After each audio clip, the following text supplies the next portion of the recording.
जय हिंद। कैसे हैं आप सभी। मैं उम्मीद करता हूँ आप सभी स्वस्थ होंगे, मस्त होंगे। जैसा कि आप सभी जान रहे हैं, जब से खाड़ी देशों में युद्ध चल रहा है, कुछ चीज़ों को लेकर के लगातार संभावनाएं बने रहने की आशंकाएं हैं, क्योंकि वहाँ से जिन चीज़ों का आयात होता था वो कभी पता चल रहा है कि रुकेगा, और कभी ये पता चल रहा है कि नहीं, सब कुछ सही है। निश्चित तौर पे ये युद्ध का जो प्रभाव है वो दूसरे देशों में भी देखने को मिल रहा है।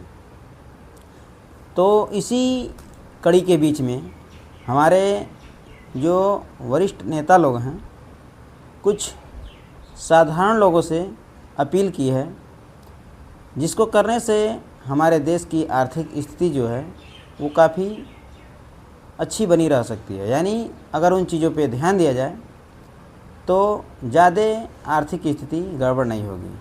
वो अपीलें क्या हैं उसको देखते हैं।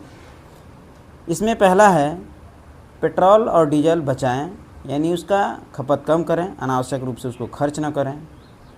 उसके बाद है वर्क फ्रॉम होम करें, यानी घर से काम करें, जिससे कि हमें बाहर जाने के लिए जो ईंधन की आवश्यकता होती है, डीजल पेट्रोल, वो भी बचेगा।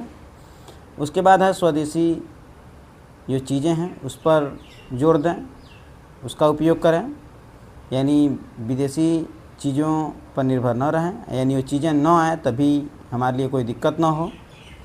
उसके बाद है केमिकल खाद की खपत को कम करें, जिससे कि हम आत्मनिर्भर बने, अपने देश की जो चीज़ें हैं उससे हम अपना पैदावार करें। 1 साल तक की जो यात्राएं हैं विदेश की, उसको टालें, रोकें, और शादी विवाह में जो बड़े बड़े हमारे समारोह होते हैं उसको भी स्थगित करें साल भर के लिए। ये साधारण लोग जो हैं, जो आम जनता है, उससे ये अपील की गई है। अच्छी बात है, बहुत अच्छी बात है, जिससे कि इससे हमारे देश की आर्थिक स्थिति सुधरेगी। निस्संदेह ऐसा होना भी चाहिए, लेकिन कुछ ऐसे भी प्रश्न हैं जो बहुत ही महत्वपूर्ण हैं। वो प्रश्न क्या हैं कि क्या इन स्थितियों को सुधारने के लिए जो हमारे आगामी चुनाव हैं 2027 में, उसमें जो नेता हैं, चाहे वो बड़े हों चाहे वो छोटे हों, क्या वो रैलियों में आवश्यकता से अधिक गाड़ियां नहीं ले जाएंगे? आवश्यकता से अधिक क्या, कोई भी अगर वैसा नेता आता है तो मुझे नहीं लगता है कि 1-2 गाड़ियां होती हैं। क्या उन गाड़ियों में हमारी जो आम जनता है उसके टैक्स के जो पैसे होते हैं उससे उसमें डीजल नहीं जलता है?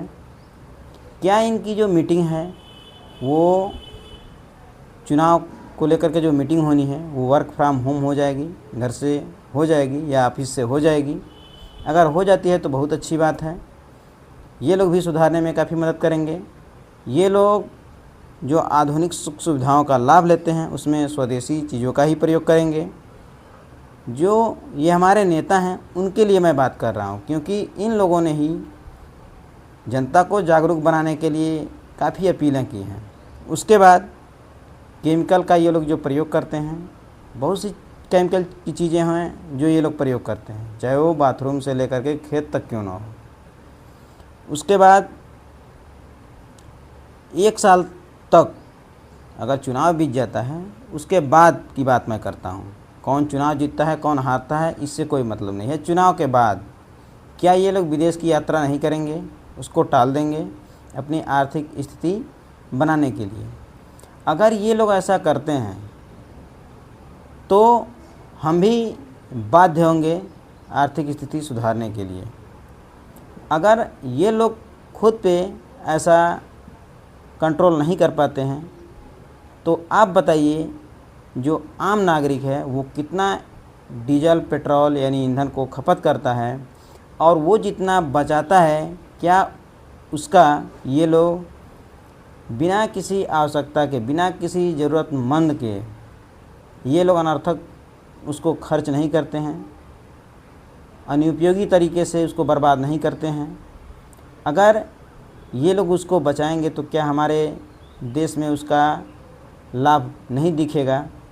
अगर ये लोग उससे बचाते हैं तो बहुत ही सराहनीय कार्य होगा, और ये लोग अगर नहीं बचाते हैं तो निश्चित तौर पे जनता को न तो इन्हें अपील करने की इच्छाएं रखनी चाहिए और न ही इन्हें उम्मीद रखनी चाहिए कि आम जनता के ऐसे कदम से देश का उत्थान हो सकता है।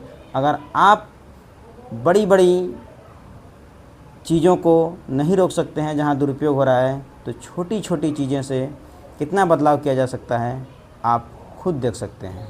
जय हिंद।